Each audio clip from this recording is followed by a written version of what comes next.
Good evening to all. I am Dr. Balasamy. Today I will discuss business manager, time value, money and receivable management. First, meaning of business finance.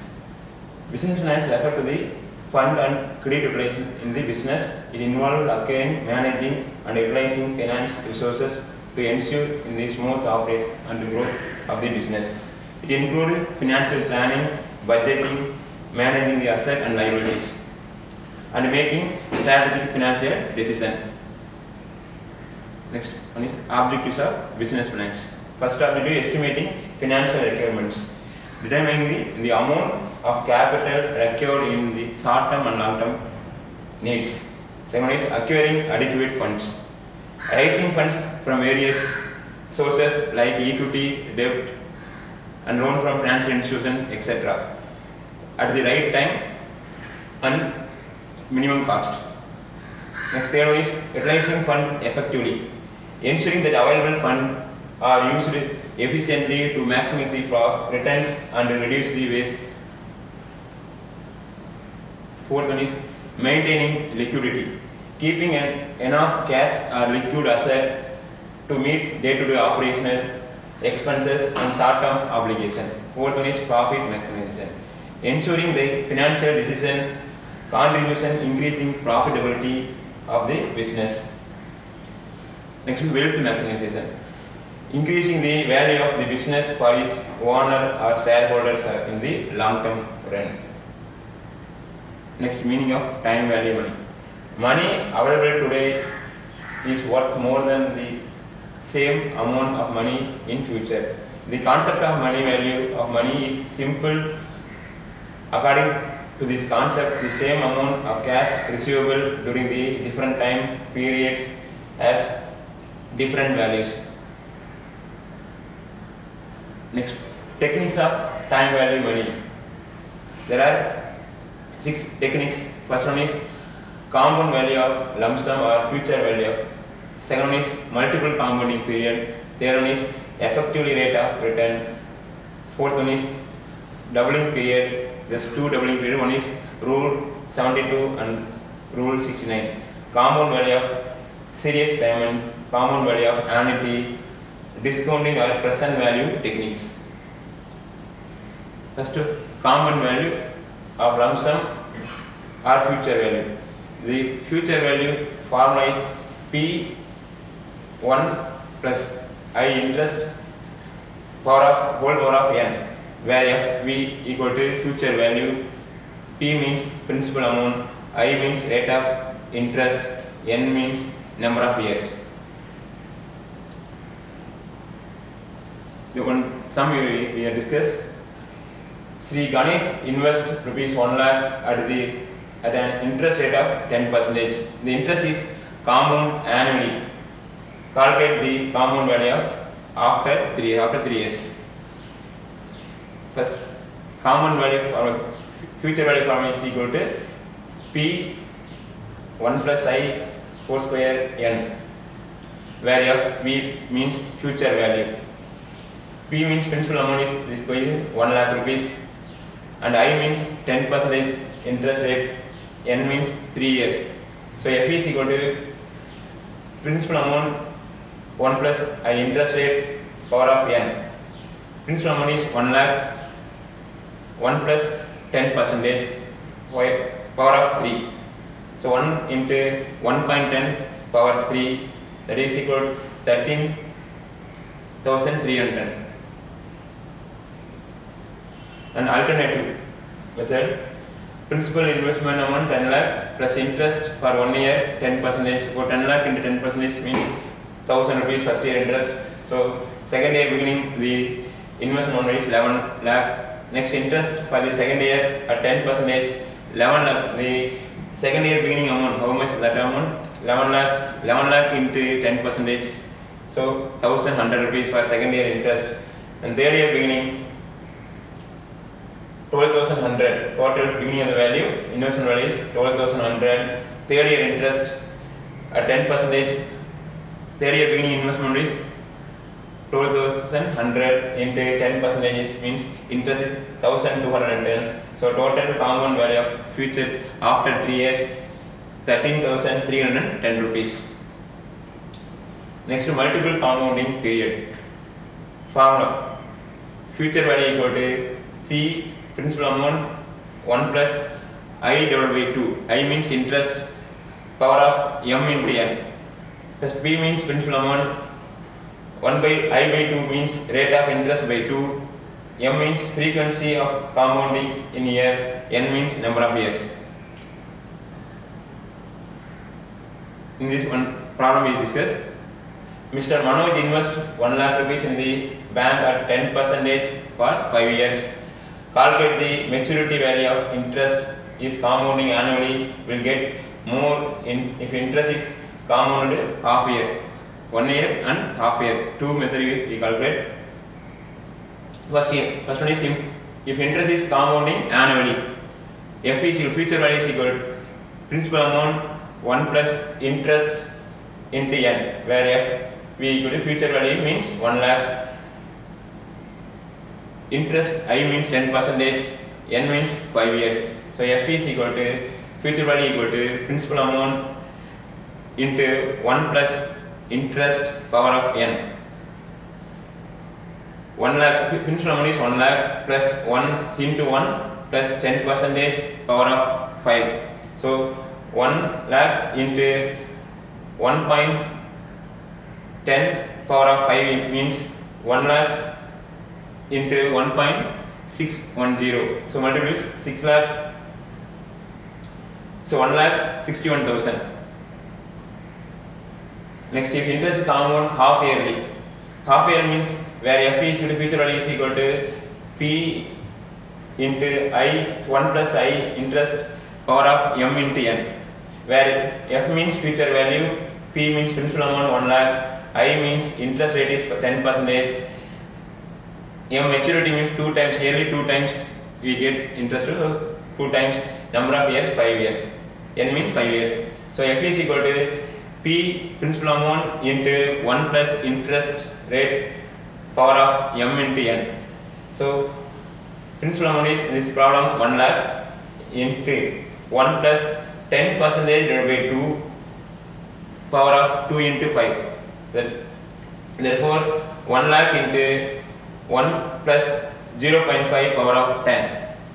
Then 1 lakh into 1.629 multiplied by 1,62,900. So we invested 1 lakh. After 5 years we receive 1,62,900. Next, receivable management. Next topic, receivable management. Meaning of receivable. The term receivable referred to debt owned by the firm by the customer arising from sale of goods and services in the ordinary course of business. Purpose of maintaining receivables. Purpose to increase the sales and market value, increase market value of shares. Second, the purpose to increase profit due to higher sales and change higher margin of profit on credit sales as compared to cash sales. Then third one is to meet competition. The company may have to grade better credit facilities than those offered by its competitors. Next, we discuss debtor turnover ratio. Debtor turnover ratio, we calculate the following formula. First one is net credit sales divided by average trade receivable. First, we calculate net receivable. How to calculate? Net credit sales equal to total sales minus cash sales minus sales return. Then we get net credit sales. Next, trade receivable means debtor and bills receivable. The combination is trade receivable. Debtor means opening debtor and closing debtor. Bills receivable means opening bills receivable plus closing bills receivable divided by 2. That is trade receivable. Next, debtor collection period or average collection period. Debtor collection period formula: average account receivable divided by net annual credit sales into days in year or month or week. First, net credit sales, how to calculate? total sales are gross sales minus cash sales minus sales returns. Trade receivable means debtor and bills receivable. Combination of debtor and bills receivable means trade receivable. Trade debtor means opening debtor and closing debtor. Bills receivable means opening bills receivable, closing bills receivable divided by 2. This one problem we discussed. Calculate an average age of debtor and a debtor turnover ratio from the following particulars. Credit sales, the amount 2,70,000, return invoice 20,000, debtor at the beginning 55,000, debtor at the end 45,000, provision for doubtful debts 5,000. Assume number of days in a year is 360 days. In this problem given 360 days. Suppose any not given means you assume number of days in a year 365 days. Or suppose leap year means 360 days, 6 days. First, average age of debtor. A debtor collection period. This formula means average account receivable divided by net credit sales into days in year. First, we find out net credit sales. This problem, net credit sales given the credit sales is the problem given. Return inverse 20,000.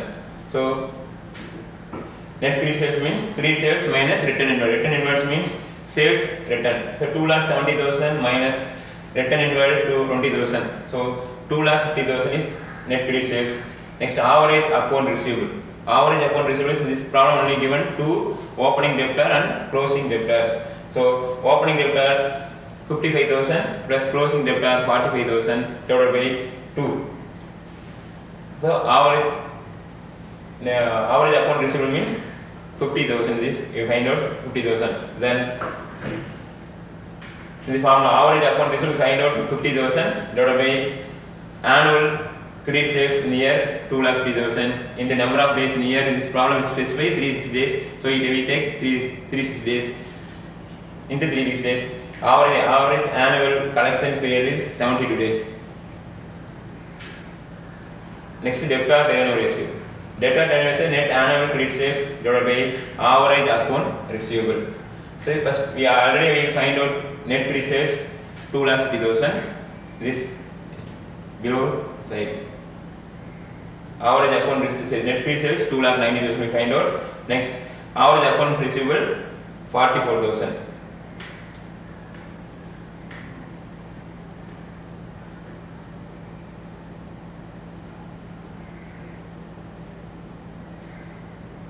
So 2,92,000 divided by 44,000 divided by 2,90,000 is 55 days. Average account collection period.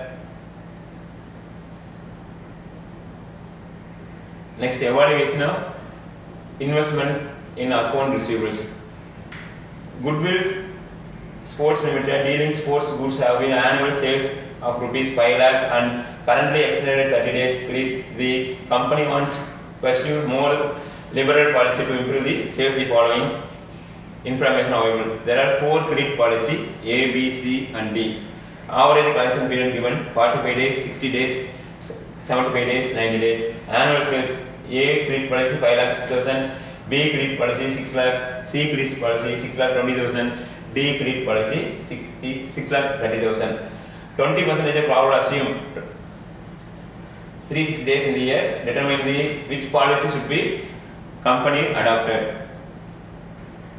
The statement, the table, first but there are 6 columns. First column particular column, second one is present plan, and remaining 4 columns is proposed plan. Credit policy A, credit policy B, and credit policy C and D. First, credit policy sales as present sales 5 lakh, A 5,60,000, B 6 lakh, C 6,20,000, D 6,30,000 minus variable cost. This problem given variable cost 80% of sales. So 5 lakh into 80% means 4 lakh.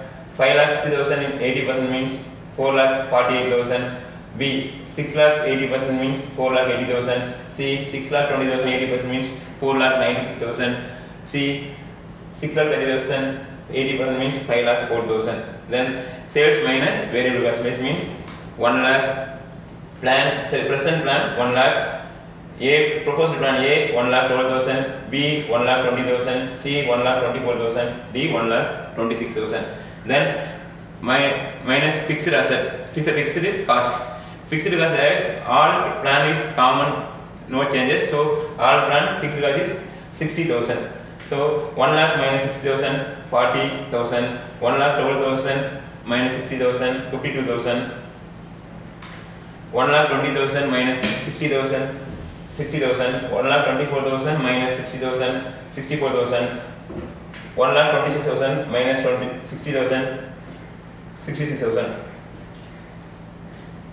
Then we calculate profit. So the profit calculate cost of investment. Variable cost minus fixed cost is that value minus cost of investment. The cost of investment we calculate A plan.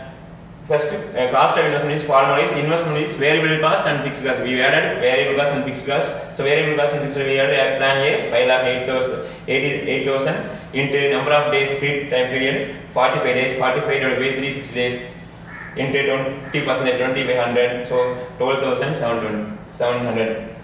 Okay, thank you.